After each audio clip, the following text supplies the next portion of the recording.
Welcome back students. आज हम start कर रहे हैं अपना प्लांट फिजियोलॉजी का न्यू चैप्टर जो कि है रेस्पिरेशन इन प्लांट।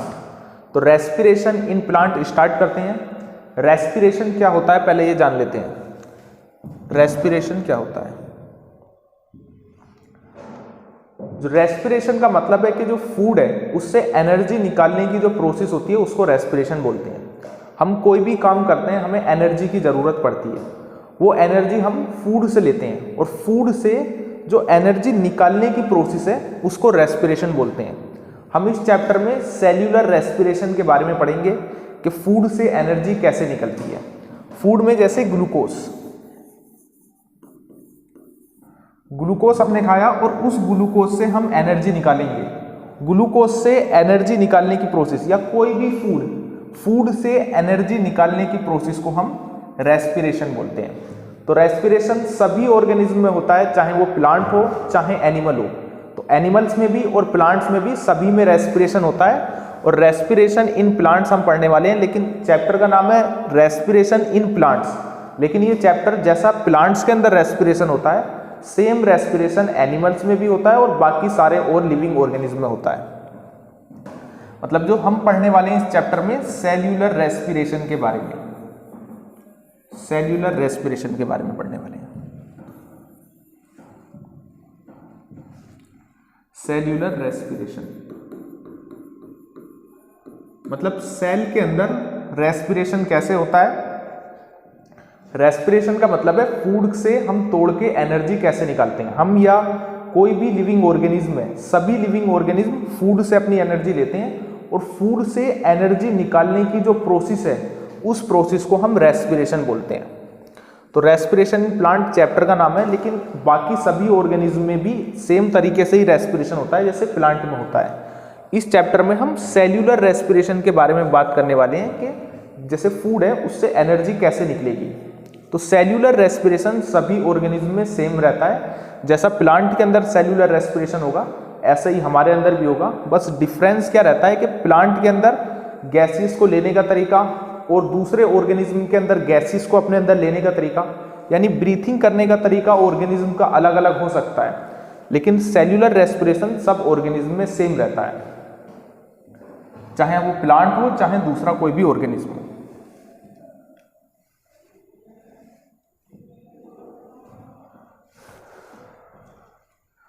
तो रेस्पिरेशन इन प्लांट में हम क्या करेंगे, जैसे ग्लूकोज है, ग्लूकोज में हमने ऑक्सीजन लिया और उसके साथ हमने कार्बन डाइऑक्साइड निकाला, पानी निकला और एटीपी निकल गया। तो एनर्जी जो निकली ग्लूकोज से एनर्जी निकालने की जो प्रोसेस है इस प्रोसेस को हम रेस्पिरेशन बोल रहे हैं। तो रेस्पिरेशन में क्या है, हम फूड मॉलिक्यूल को ऑक्सीडाइज कर रहे हैं। जैसे ग्लूकोज है, ग्लूकोज को हमने ऑक्सीडाइज करा और एनर्जी निकाली, तो ये क्या हो गया, रेस्पिरेशन हो गया। Oxidation of food molecule, glucose को फूड मॉलिक्यूल है उसको अगर ग्लूकोज की जगह और कुछ भी ले सकते हैं, हम प्रोटीन ले सकते हैं और हम कोई भी फैट ले सकते हैं, ऑर्गेनिक एसिड ले सकते हैं। किसी भी फूड से एनर्जी निकालने की जो प्रोसेस है उस एनर्जी निकालने की प्रोसेस को रेस्पिरेशन बोलते हैं। और रेस्पिरेशन में कई सारे हमारे स्टेप आते हैं, जैसे ब्रीथिंग, जैसे सांस लेना है हमारा, वो रेस्पिरेशन का एक स्टेप है। कुछ लोग समझते हैं कि जैसे सांस ले लिया तो ये रेस्पिरेशन हो गया, नहीं, जो सांस लिया है हमने वो बस ब्रीथिंग हुई है और ब्रीथिंग जस्ट एक पार्ट है रेस्पिरेशन का। रेस्पिरेशन तो एक बहुत बड़ी प्रोसेस है, रेस्पिरेशन एक प्रोसेस है जिसमें फूड से पूरी हम एनर्जी निकालेंगे। ब्रीथिंग तो एक जस्ट पार्ट हो गया रेस्पिरेशन का। अच्छा, सेल्यूलर रेस्पिरेशन क्या होता है? सेल्यूलर रेस्पिरेशन जो सेल के अंदर रेस्पिरेशन हो रहा है, जो फूड मॉलिक्यूल सेल के अंदर गया, जैसे ये ग्लूकोज हमारा सेल के अंदर गया, वहां पर इसका ऑक्सीडेशन होगा, ऑक्सीडेशन होकर ऑक्सीजन के साथ ये कंबाइन करेगा और इस फूड मॉलिक्यूल को तोड़ा जाएगा और तोड़कर इसके अंदर से एनर्जी निकाली जाएगी। जो ग्लूकोज है हमारा वो 6 कार्बन होते हैं उसके अंदर, 1 2 3 4 5 6 कार्बन होते हैं। इन कार्बन्स के बॉन्ड को हम तोड़ते हैं और जब भी ये कार्बन के बॉन्ड टूटते हैं तो एनर्जी निकलती है इनके अंदर से, क्योंकि जब भी बॉन्ड टूटते हैं तो उसके अंदर से एनर्जी निकलती है और जब बॉन्ड बनते हैं तो एनर्जी खर्च होती है। तो हम फूड मॉलिक्यूल्स को यहाँ पर तोड़ते हैं और उससे एनर्जी निकलती है और एनर्जी निकल के हम उस एनर्जी को स्टोर करते हैं एटीपी की फॉर्म में।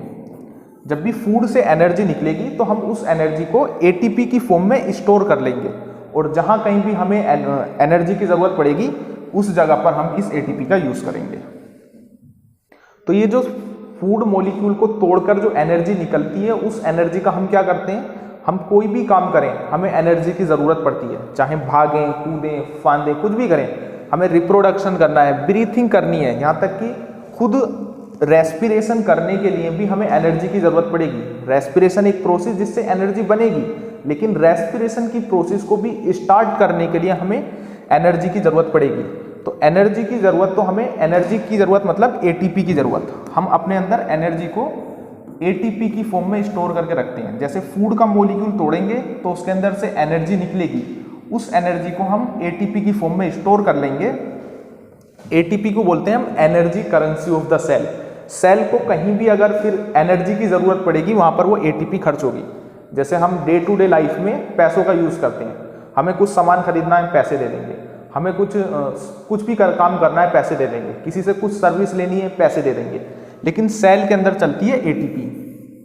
अगर सेल के अंदर, हमारी बॉडी के अंदर एटीपी का सिस्टम चलता है, कुछ भी काम करना है हमें तो एटीपी की ज़रूरत पड़ेगी। भागना है, कूदना है, चलना है, फिरना है, कुछ भी करना है, यहाँ तक कि सोते टाइम भी जो हम सांस ले रहे हैं, एटीपी हमेशा खर्च होती रहती है, और खर्च होती रहती हैं तो ये बनती भी रहती है। और एटीपी बनती कैसे हैं कि जो फूड मॉलिक्यूल है, जो हम खाना खाते हैं, फूड मॉलिक्यूल है वो टूटेगा, फूड मॉलिक्यूल टूटेगा तो उसे एनर्जी निकलेगी, और उस एनर्जी को हम एटीपी की फॉर्म में स्टोर कर लेंगे, और हर जगह पर जहाँ पर भी एनर्जी की ज़रूरत पड़ेगी वहाँ पर ये एटीपी यूज़ होना स्टार्ट हो जाएगी। और इस प्रोसेस को, फूड से एनर्जी निकालने की प्रोसेस को हम रेस्पिरेशन बोलते हैं। और रेस्पिरेशन सभी लिविंग ऑर्गेनिज्म में होता है, चाहे वो प्लांट हो, बैक्टीरिया हो, या फिर एनिमल्स हो, कुछ भी हो।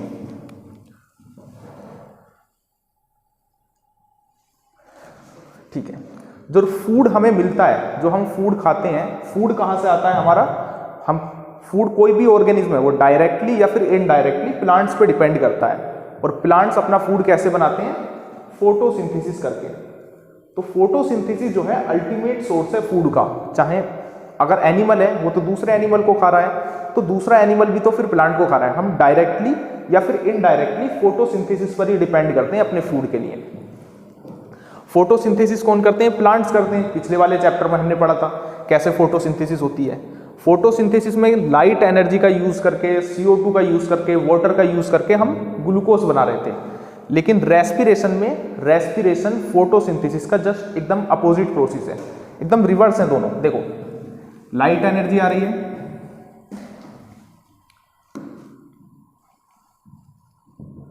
यहां पर लाइट एनर्जी आई, और यहां पर प्लांट के अंदर हमारा पानी और CO2, इन चीजों का यूज करा, लाइट एनर्जी का, पानी का, CO2 का, और क्लोरोप्लास्ट के अंदर हमारा ग्लूकोज बन गया। ये हो गई फोटोसिंथेसिस। फोटोसिंथेसिस में ग्लूकोज बन गया। अब ये ग्लूकोज, इसके साथ साथ फोटोसिंथेसिस में क्या चीज बाहर निकली थी, ऑक्सीजन बाहर निकली थी। अगर फोटोसिंथेसिस में देखें तो H2O का यूज करा था, CO2 का यूज करा था, और लाइट एनर्जी का यूज किया था, और वहां से बना था हमारा ग्लूकोज, और ऑक्सीजन हमारी इवॉल्व हुई थी।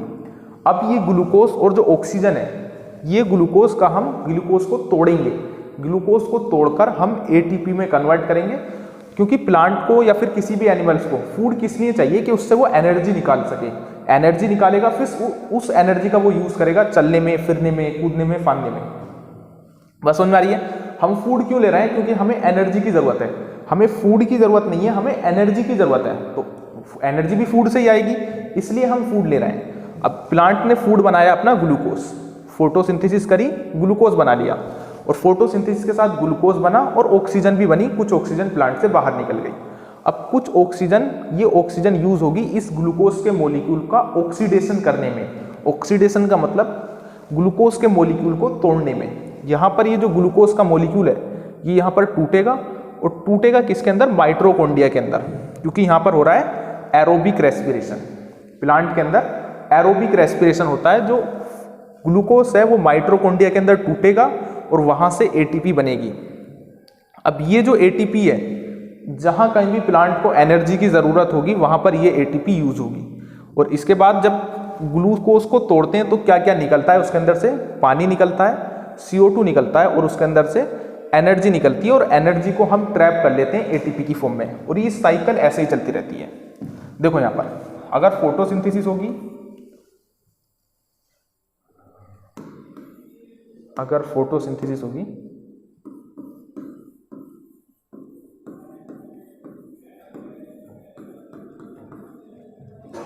यहाँ पर CO2 लें और पानी लें और लाइट एनर्जी लें।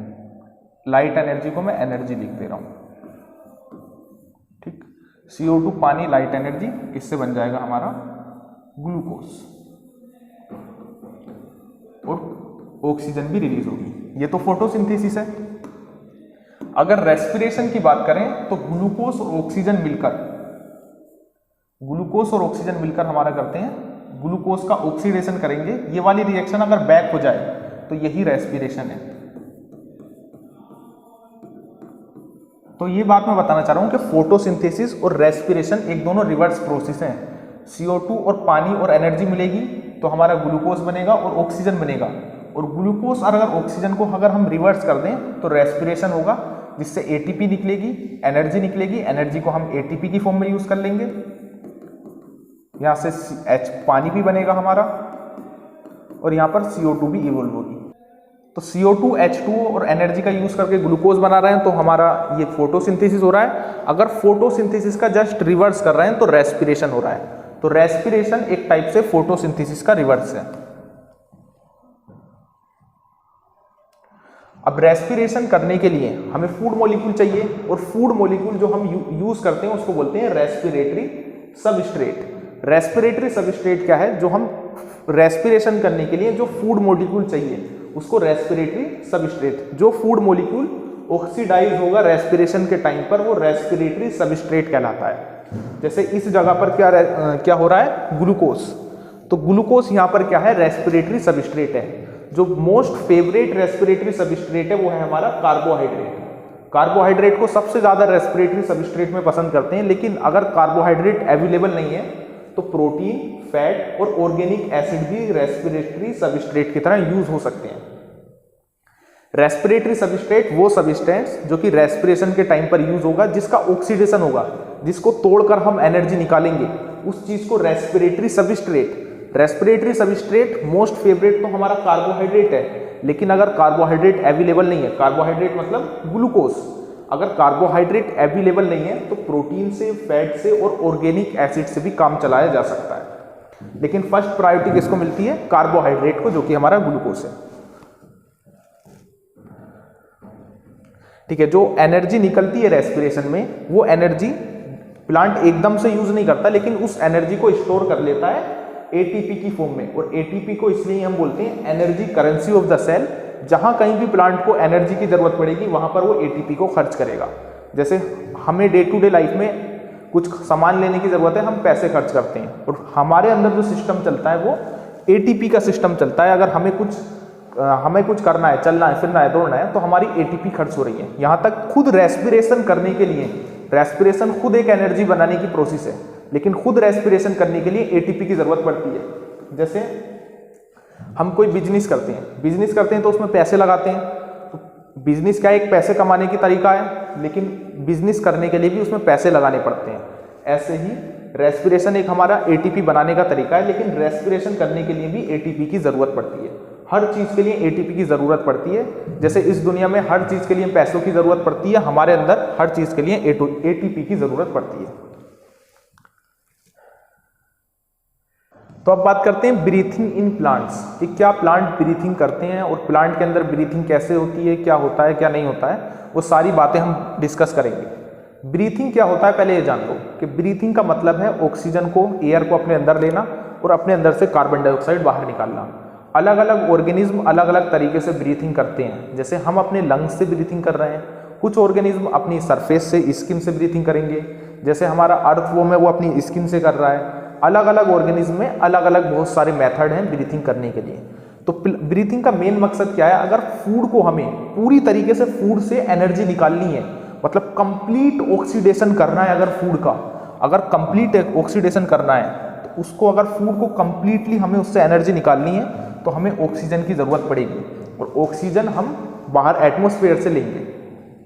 लेकिन प्लांट के लिए यहाँ पर एक चीज़ फायदे की हो जाती है, क्योंकि प्लांट को बाहर से ऑक्सीजन लेने की ज़रूरत नहीं पड़ती दिन के टाइम पर, क्योंकि प्लांट के अंदर एक प्रोसेस होती है जिसको बोलते हैं हम फोटोसिंथेसिस। अब हमें पता है फोटोसिंथेसिस में क्या होता है, ग्लूकोज बनता है, वेरी गुड। दूसरी चीज ऑक्सीजन भी इवोल्व होती है, क्योंकि जब पानी का मॉलिक्यूल टूटता है तो वहां से ऑक्सीजन भी निकलती है। तो डे के टाइम में प्लांट को बाहर से ऑक्सीजन लेने की जरूरत नहीं है, क्योंकि दिन के टाइम में सनलाइट पड़ रही है और फोटोसिंथेसिस हो रही है। प्लांट के सेल्स के पास इतनी ऑक्सीजन है कि वो ऑक्सीजन खुद एटमॉस्फेयर को बाहर निकाल रही है। तो प्लांट को दिन के टाइम में तो बाहर से ऑक्सीजन लेने की जरूरत नहीं है। रेस्पिरेशन में ऑक्सीजन खर्च होगी, लेकिन प्लांट को बाहर से ऑक्सीजन लेने की जरूरत नहीं है, क्योंकि प्लांट के अंदर फोटोसिंथेसिस हो रही है। खुद ही प्लांट के अंदर ऑक्सीजन इतनी ज़्यादा है कि वो बाहर एटमॉस्फेयर को निकाल रहा है। लेकिन अगर नाइट की बात करें तो नाइट में प्लांट के अंदर फोटोसिंथेसिस नहीं होगी, और अगर फोटोसिंथेसिस नहीं होगी तो प्लांट को बाहर से ऑक्सीजन लेनी पड़ेगी, और जब प्लांट बाहर से ऑक्सीजन लेगा और अपने अंदर से कार्बन डाइऑक्साइड को निकालेगा। डे के टाइम पर जो प्लांट के अंदर रेस्पिरेशन से, देखो जब रेस्पिरेशन होता है तो निकलती है CO2, और जब फोटोसिंथेसिस होती है तो निकलता है हमारा O2। CO2 निकलता है और वाटर निकलता है, एनर्जी निकलती है, वो सारी चीज़ें तो निकलती हैं। तो प्लांट के अंदर डे टाइम में क्या होगा, डे टाइम में प्लांट को अगर CO2 की ज़रूरत है प्लांट को फोटोसिंथेसिस करने के लिए, तो रेस्पिरेशन से जो CO2 बनेगी प्लांट के अंदर, रेस्पिरेशन से जो CO2 बनेगी वो CO2 यूज हो जाएगी फोटोसिंथेसिस में, और फोटोसिंथेसिस से जो ऑक्सीजन बनेगी वो ऑक्सीजन यूज हो जाएगी रेस्पिरेशन में, और ये साइकिल आराम से चलती रहेगी। और ऑक्सीजन इतनी ज़्यादा प्रोड्यूस होगी फोटोसिंथेसिस के कि ऑक्सीजन को वो खुद और बाहर निकालेगा प्लांट। तो डे टाइम में प्लांट के अंदर से निकलता है, डे टाइम में ऑक्सीजन बाहर निकलेगी, O2 आउट एंड CO2 इन, ठीक है। लेकिन अगर नाइट टाइम की बात करें, प्लांट्स की बात कर रहे हैं, नाइट टाइम में प्लांट के अंदर CO2 ज़्यादा हो जाती है, क्योंकि अब फोटोसिंथेसिस नहीं हो रही।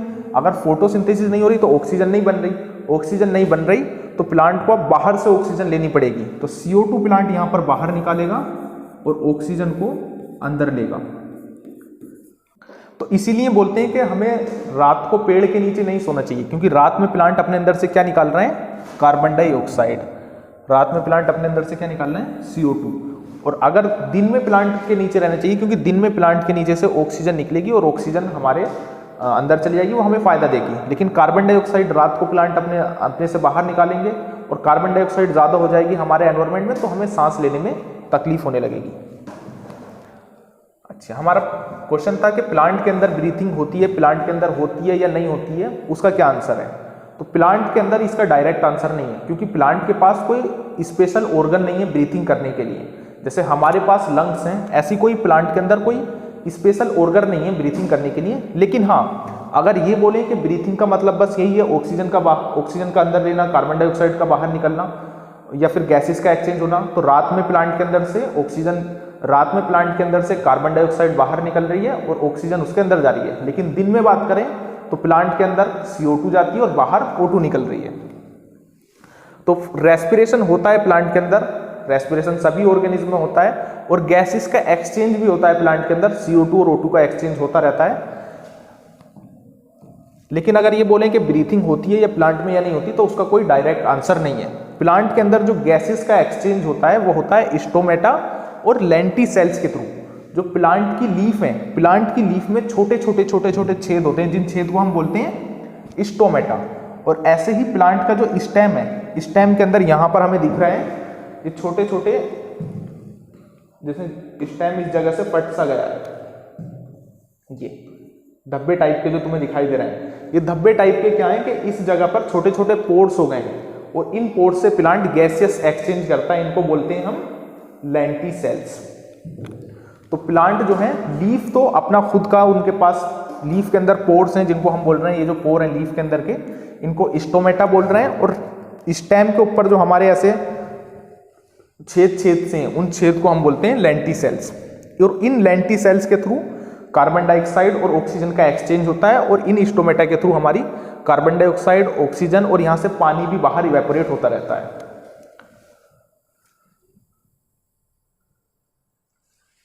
अब क्वेश्चन आता है कि प्लांट के पास कोई स्पेशल ऑर्गन, क्यों प्लांट को स्पेशल ऑर्गन की जरूरत नहीं है रेस्पिरेशन करने के लिए।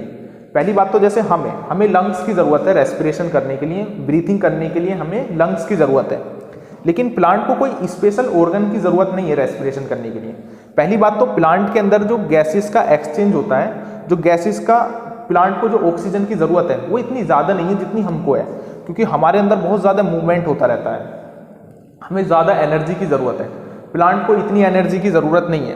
प्लांट के अंदर जो गैसेस का ट्रांसपोर्ट है वो भी बहुत कम होता है। प्लांट के अंदर गैसेस का ट्रांसपोर्ट लिमिटेड है और गैसेस का एक्सचेंज भी प्लांट के अंदर बहुत ज़्यादा स्लो है अगर कंपेयर करें एनिमल्स से, क्योंकि हमारे अंदर तो हमें बहुत प्लांट के कंपेयर में ज़्यादा एनर्जी चाहिए, क्योंकि हम मूव करते हैं, प्लांट मूव नहीं करते और उन एक जगह पर खड़े रहते हैं और उन्हें हमारे कंपेयर में कम एनर्जी की ज़रूरत है। एनिमल्स को ज़्यादा एनर्जी की ज़रूरत है अगर कंपेयर करें प्लांट से। दूसरा चीज़ जो लीफ है उनके अंदर एक तो खुद फोटोसिंथेसिस हो रही है, फोटोसिंथेसिस हो रही है तो ऑक्सीजन बन रही है, ऑक्सीजन बन रही है, वो ऑक्सीजन फिर रेस्पिरेशन में यूज हो जा रही है, रेस्पिरेशन जो CO2 बन रही है वो CO2 हमारी फोटोसिंथेसिस में यूज हो रही है। तो ऐसे साइकिल चल रही है।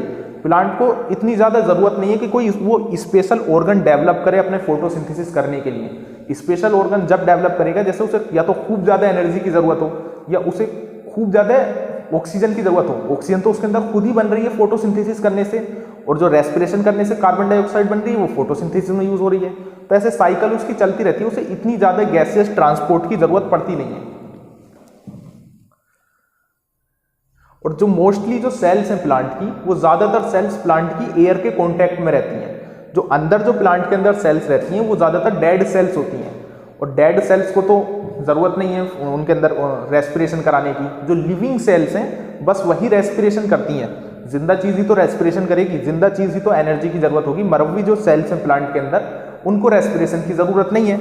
और जितनी प्लांट के अंदर जो जितनी भी लिविंग सेल्स हैं वो सारी लिविंग सेल्स प्लांट की सरफेस के आसपास हैं, लीफ पर हैं और स्टेम के चारों तरफ हैं, तो वो एयर के कांटेक्ट में है। वो अगर उन्हें रेस्पिरेशन की ज़रूरत पड़ती है तो वो खुद एयर से डायरेक्टली ऑक्सीजन ले लेते हैं, उन्हें कोई स्पेशल रेस्पिरेटरी ऑर्गन की ज़रूरत नहीं है। अगर स्टेम की बात करें तो स्टेम के अंदर अपनी लेंटी सेल्स हैं। इन लेंटी सेल्स से प्लांट अपने अंदर से O2 निकालता है, CO2 अपने अंदर ले लेता है दिन के टाइम में। अगर रात के टाइम में बात करें तो प्लांट कार्बन डाइऑक्साइड बाहर निकालते हैं और ऑक्सीजन को अपने अंदर लेते हैं। और प्लांट में जो लीफ है, स्टेम है, रूट है, उनके अंदर पैरेन्काइमा सेल है, और पैरेन्काइमा सेल्स के अंदर छोटा छोटा स्पेस होता है। दो सेल के बीच में पैरेन्काइमा सेल क्लोजली पैक्ड नहीं होती, उनके बीच में छोटा छोटा स्पेस रहता है, और इन स्पेस के थ्रू एयर यहाँ से चली जाती है इनके अंदर। तो प्लांट सेल को कोई अलग से स्पेशल रेस्पिरेटरी ऑर्गन करने की जरूरत नहीं है, क्योंकि प्लांट को ना तो इतनी एनर्जी की जरूरत है, ना उसके अंदर गैसेस का इतना ट्रांसपोर्ट होता। उसके अंदर खुद फोटोसिंथेसिस हो रही है तो ऑक्सीजन उसके अंदर खुद ही बन रही है और कार्बन डाइऑक्साइड भी उसके अंदर खुद ही बन रही है। और अगर किसी सेल्स को प्लांट की ऑक्सीजन लेनी है तो वो सेल खुद ही एटमॉस्फेयर के डायरेक्ट कॉन्टैक्ट में है, क्योंकि जितनी भी लिविंग सेल्स हैं प्लांट की वो बाहर की तरफ हैं। जो डेड सेल्स हैं प्लांट की उन्हें रेस्पिरेशन की जरूरत नहीं है, वो अंदर की तरफ है। और वैसे भी जो स्टेम है और जो लीफ है यहाँ पर सबसे ज़्यादा रेस्पिरेशन होता है। तो लीफ के पास तो खुद उसके स्टोमेटा हैंगे जहाँ से वो ऑक्सीजन का और गैसेस का एक्सचेंज कर लेगा, और लेंटी सेल्स के पास जो छेद हैं, जो स्टेम के पास लेंटी सेल्स हैं, वो लेंटी सेल से अपना एक्सचेंज कर लेंगे। और जो ये सेल्स हैं प्लांट के अंदर जो लिविंग सेल्स हैं वो most of the cells parenchymatous cells हैं, और पैरेन्काइमेटस सेल से आसानी से वो गैसेस उसके अंदर चली जाती है, क्योंकि पैरेन्काइमेटस सेल्स लूजली पैक्ड होती हैं। तो अब बात करते हैं जो ग्लूकोज है, अगर उसका हम कंप्लीट कंबशन करेंगे, ग्लूकोज को ऑक्सीजन के साथ कंबाइन करेंगे और उससे हम एनर्जी निकालेंगे। जब ग्लूकोज के जो बॉन्ड है, ग्लूकोज के अंदर 6 कार्बन है ऐसे, और इन कार्बन के बीच में जो बॉन्ड है, इन बॉन्ड को हम तोड़ते हैं, और जब भी बॉन्ड टूटता है तो यहाँ से एनर्जी निकलती है, और जब यहाँ से एनर्जी निकलती है उस एनर्जी को हम स्टोर करते हैं ATP की फॉर्म में। तो कुछ एनर्जी जो है वो हमारी हीट की फॉर्म में वेस्ट हो जाती है। जब ग्लूकोज के मॉलिक्यूल का हम कंबशन करते हैं, जब उसका ऑक्सीडेशन करते हैं, तो कुछ एनर्जी हमारी हीट की फॉर्म में वेस्ट चली जाती है। तो इस वजह से अगर एक साथ हम ग्लूकोज के मॉलिक्यूल को तोड़ेंगे, अगर ग्लूकोज के मॉलिक्यूल को तोड़कर, क्योंकि फूड मॉलिक्यूल है ग्लूकोज के मॉलिक्यूल, और फूड मॉलिक्यूल से एनर्जी निकालने की प्रोसेस को रेस्पिरेशन, अगर एक साथ हम पूरे मॉलिक्यूल को तोड़ेंगे तो बहुत ज़्यादा हीट इवॉल्व होगी और मोस्ट ऑफ द एनर्जी हमारी हीट की फॉर्म में वेस्ट चली जाएगी।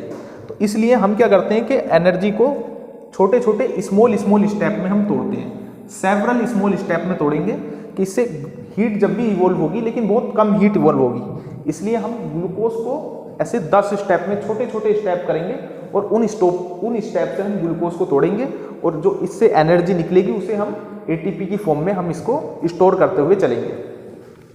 ठीक है, अगर इसका कंप्लीट ऑक्सीडेशन करना है ग्लूकोज का तो हम इसे एक स्टेप में अगर तोड़ दिया ग्लूकोज को तो बहुत ज़्यादा अमाउंट में हीट निकल जाएगी और most of the energy heat की फॉर्म में वेस्ट चली जाएगी।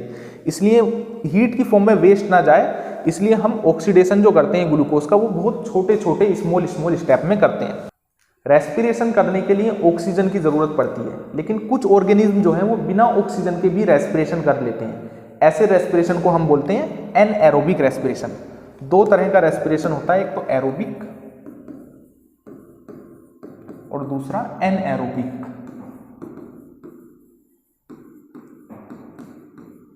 जो एरोबिक रेस्पिरेशन है इसमें ऑक्सीजन का यूज होता है, इसमें ऑक्सीजन का यूज नहीं होगा, absence of oxygen.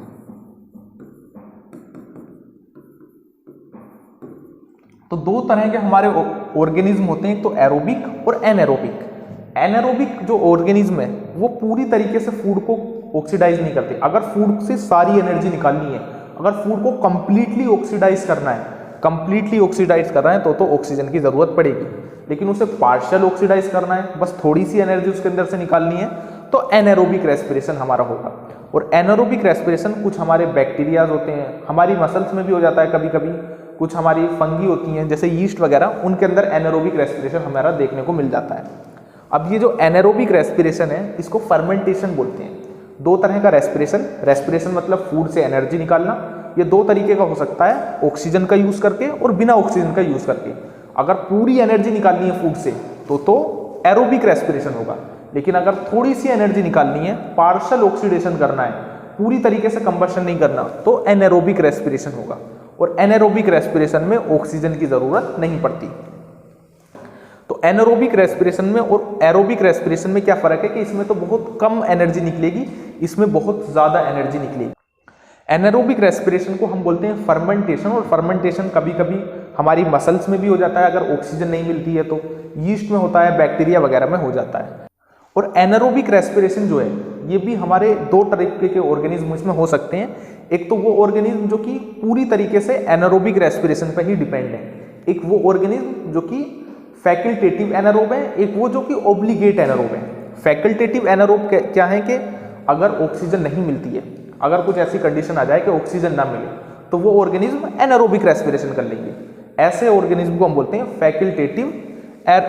Facultative anaerobic. Facultative anaerobic का मतलब है अगर ऑक्सीजन नहीं है तब मजबूरी में वो एनारोबिक रेस्पिरेशन कर रहा है, लेकिन अगर ऑक्सीजन होगी तो वो एरोबिक रेस्पिरेशन करेगा। दूसरे होते हैं हमारे ओब्लिगेट।